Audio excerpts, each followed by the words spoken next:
Oh, what? I didn't even notice Yeah. that. That's insane. We have so much Magic left to watch. Yep. Maybe So- not. I mean, maybe the guy that won round one will Right. win, but And it is Tron up a game against Jund.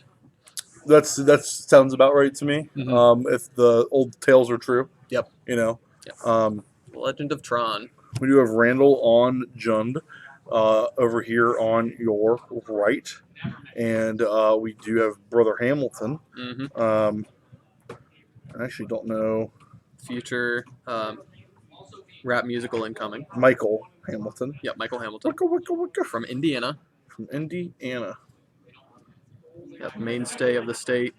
Very accomplished grinder. A couple invitational top 8s to his name and Pro Tour invites. So this would not be his first rodeo. Mischal, of course, a respected Columbus grinder. You'll see him at a lot of events, and you'll see him in the top eight of a lot of events. Most events, yeah. And this PTQ field today has been stacked. Mm-hmm. There's been a lot of good players here. So anybody that's made the top 8 of this at least isn't a slouch.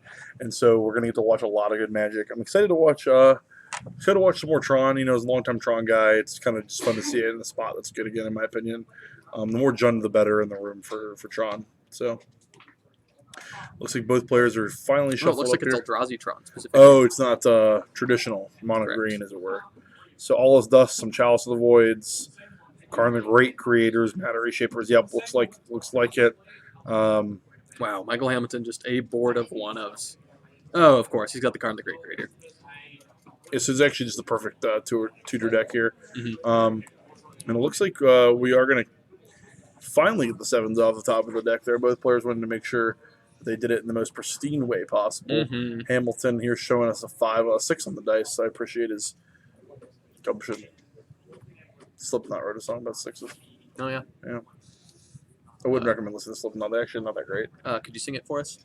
I believe it goes something about I don't want 555, how about 666 or something like that. Something like that. I don't know. I wasn't a big. Did someone offer Slipknot 555? Yeah, I have no idea what the lyrics are. Now it's going to bother me. Addressing a long-running concern of Slipknots of people trying to give them 555. Songwriter said, "I've had enough." Please stop trying to give me your 555. For clarification, So not interested in 555. One to the bottom for Mischal. So the song is literally called 666 by Slipknot. Okay. And it's if you're 555, then I'm 666. If you're 555, then I'm 666. If you're 555, then I'm 666. What's it like to be a heretic? Incredible. Incredible. What lyrical genius. Slipknot. Our lyric, or the person that transcribed our lyrics, we do see an Inquisition of Cosmic. There's Magic Happy. We'll talk about that. But the person that wrote the lyrics has switched between your apostrophe RE and your just YOUR multiple times throughout the lyrics. So I don't know if they're making a broader statement about your and what Slipknot's trying to say. Maybe it's an artistic choice, but I doubt it. I mean, Slipknot, there's probably some profundities we don't quite pick up on. Yeah, I don't know if I'm brilliant enough. Inquisition's we're gonna go ahead and take what looks to be the Matter Reshaper. I like that pick there. Yeah. As the Jund player. Right. You Ballista, Matter Reshaper. Don't want to have to deal with the 3/2 Matter Reshaper plus whatever is underneath it. Eldrazi Temple coming down. Remember when they still had Ayavugan? What a time to be alive. Right. I was not playing Modern then, and I'm pretty happy I wasn't playing Modern then. I lost a lot of games at SCG or GP Louisville to Eldrazi Tron Ayavugans, where they just had like the endless ones, and they would just play 3 endless ones with 2 dice on them. Like, cool. Yep. Fun. 6-ya. Yeah. But and then after that, they banned Bridge for Below, which was similar. Right. Yeah, exactly. Precisely. We 2 Eldrazi Temples. Also with Endless One. That's a pretty fast start.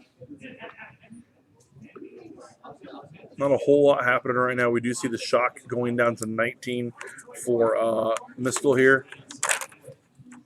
Yeah, so see what play Mischal has to make. He's obviously kept Hamilton from developing his board too much, but I'm sure Hamilton has a plan. See a forest come down into a Fulminator Mage. I like that a lot. Yep. Yep, eat that. I know your hands go. Reality Smasher or whatnot. Yeah, he was 1 land away from a Reality Smasher, right? So and there it would have been. So, yeah, one of the interesting things about Eldrazi Tron is where against Mono Green Tron you have just the Tron land pieces, you're trying to keep them off. Against Eldrazi Tron, you really have the choice And the Tron player has the choice: are you developing via your Urza's lands and getting advantage that way, or are you going by your Eldrazi temples? So as a person with interaction against those lands, you have some interesting lines to make that way. It's a little more narrow than if against a normal person, but Bloodbraid Elf really doesn't care. Yeah, so Miskell goes down to 18 as he uses that Nurturing Peatland to generate mana. And we're going to see very shortly here what he gets. Looks like it's a Dark Confidant. Mm. Greatness at any cost. At any cost, and that cost is not very high against Eldrazi Tron. Just a lot of haymakers. Obviously, Reality Smasher is going to put a clock on Miskell, but unless we just see a quick dismember there, and it's going to knock down Hamilton to 16, take care of the Dark Confidant, which is a smart move. Can't really get behind that. You're going to see the matter reshape or follow up. Yep. So Miskell down to 18, Hamilton down to 16, paying for that dismember. Both players being pretty cordial with their hands here. You can see that Tarmogoyf and Ancient Grudge are what's known here out of the Jund player. And Tarmogoyf going to go ahead and get exiled by Thought-Knots here. So Ancient Grudge and a blank. Yeah, so we got Thought-Knots here versus Bloodbraid Elf. Thought-Knots here is bigger. It's bigger. It's better. It's here to party. Crack that Nurturing Peatland. Find out what's underneath. Did the land yield any good resource? There's so much flavor in Magic. There is. There's just, this game's great. Get to dress up as wizards, do whatever we want. Yeah, attack you for 3. Let's just get it. Let's get on with it. Yep. Block. So Hamilton says, yes, I'll take the 2 for 1. Yep. Every day of the week. So Miskell gets a draw card here from Thought-Knot Seer's ability. So I guess it's even trade, but you don't take the damage. You keep your life total high. So Thought-Knot Seer ate a card. Ate a card, killed a card. And then it took 2 of Miskell's cards to deal with it. So, okay, never mind. Huge up. Obviously, these are all insane value creatures, so it's incredible math result or involved in evaluating, what's the X for X here. But as far as the small term, a little bit of a 2 for 1 on Hamilton's side. Going down to 18 to fetch here, Inquisition you. Yeah. Well, all is dust and Karn the Great Creator. Let's take a look at that sideboard that Karn the Great Creator could be getting a hold of. We are post board, so some of these things could be in the main deck, but there's quite a list. Batterskull, Crucible, Darksteel Citadel, Snaring Birds, Crafter's Cage. I think I like liquid metal coating here. Liquid metal coating? Mm-hmm.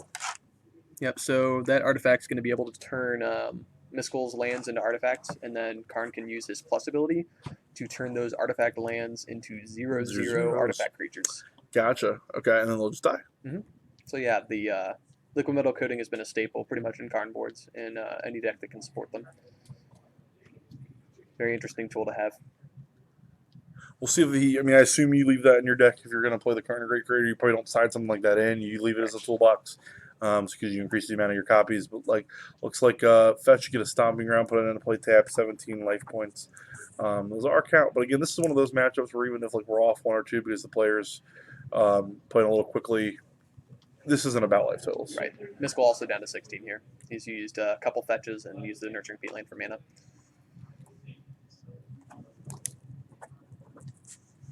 All right, there is Karn the Great Creator. He's great. He's great. He creates. Tick up on Karn. So he's not going to go for the wish yet. Maybe make till. I see. So he's going to wait till he's clear from disruption and then use Karn's plus ability. It's a good line from Hamilton type play. Land go here. I didn't get a good glimpse there of Miskell's hand. Didn't look great. If he had a way to deal with Karn, he would have. Right. So. Yeah, and he's got a few like Maelstrom Pulse, Assassin's Trophy, Bloodbraid into Bolt, though you can't guarantee that. And we're going to tutor Chalice. I like that play of let's just protect my Karn, put him into play for. Yeah. We'll see. It was X equals 2. Mm-hmm. So I like that play a lot.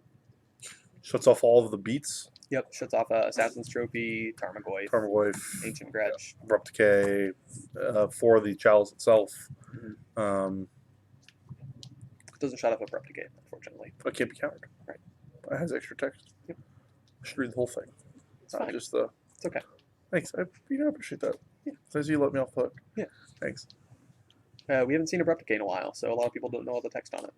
Seeing it a little bit in the list today, interestingly enough. There's some Today. 2-1 splits. Yeah, so I think But Stoneforge's Mystic re-entering the format and the potential to have Force of Negation back up after casting it has made Abrupt Decay a little bit more enticing for the black-green decks. because just like pathing a Stoneforge Mystic feels bad, so does Assassin's Trophy in it. Right. You know, don't want to ramp you into that Batter Skull you just got, Yeah. but I like where we're at here. 2-mana play coming down here for Possibly a Mana Reshaper. Michael Hamilton.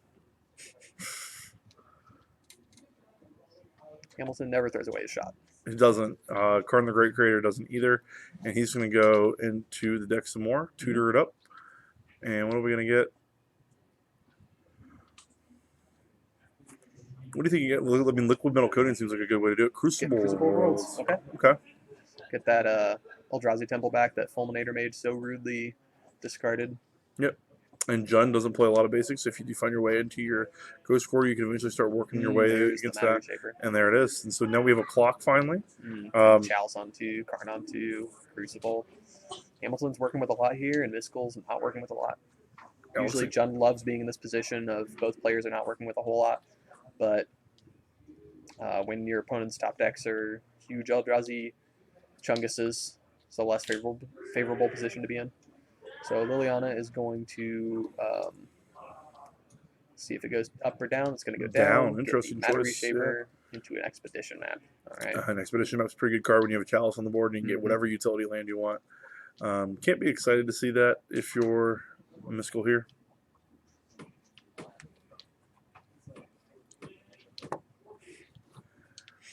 Hamilton takes his turn. He's got a lot of options that he can do with Karn. He's got a lot of just stuff going on. Expedition map opens up a lot for him. He's very close for being able to go for the Microsynth Lattice lock. In kind of one of these games where, I mean, this is the top 8 of PTQ players are going to play deliberately, especially Mischal, who's down a game. This isn't really where you want to make mistakes. Up goes Karn the Great Creator here. Or at least it looks like he was going to go up. He's thinking about it now. Still at 2. I don't know. Could just go for it. See if Hamilton goes for the Microsynth Lattice here. I believe he has the land to cast it. He can go down for it. But, oh no, Assassin's Trophy wouldn't take care of it because Hamilton has the Chalice too. Yeah. So we'll see what he does here. Oh, Reality Smasher. Might as well kill them. Yeah, I don't know what we were really talking about here. Let's just battle. Kill your Liliana. The 3/3 Crucible of Worlds from Karn's Possibility and the Reality Smasher are going to go at Liliana. They should wonder what we were thinking about. But, sometimes it's a long day of Magic. Right. We're tired. They're tired. There's the Ghost Quarter. It's going to start doing Ghost Quarter things. Yep. There's that Crucible on the field. Hamilton is starting to play the Jund game against Jund. Yep, pick a color that you don't want him to have anymore and start working against it. Let's go get one of our basics. Let's take a look at the deck list and see how many basics that the Jund player has. It looks like he has 2 swamps, a forest, and a mountain. Right. And so, not a ton. Nope. If you're Mischal, you're starting to get worried about that Ghost Quarter value. He looks like he passed and looks like after finding the swamp, he played the Ghost Quarter again from his graveyard. All right, Mischal's going to take his draw. Hopefully it's a heater for him because Hamilton's board state looks quite unmanageable from Jund's side. Inquisition, not going to be great. Not going to do it. Does that deal with a Reality Smasher? I don't think so. Karn the Great Creator, Reality Smasher, all his dust. Randall. Oh, jeez. Yep, yeah, that's the there's match. a bunch of spells I can't cast. Hamilton gets it 2-0 over Randall Mischal. Wow. Tron versus Jund ending in favor of Tron. Again, the tale of oldest time. Tale as old as time. I mean, as it was foretold by my father, he didn't play Magic, but he told me anyway. Yes. That's how ubiquitous this is. A guy that's never played Magic knows. He's like, Jordan, you're it's like... written in all of our hearts. It's written in all of our hearts, yeah. It's, just like the Michael Pence Blood Hand was really good against Riley. The Tron matchup was good. We're going to get to the top 4 here pretty soon. We're going to see some old favorites, some new faces. We'll see how it goes. Jordan Kennedy, Christian Keffer. We'll be right back.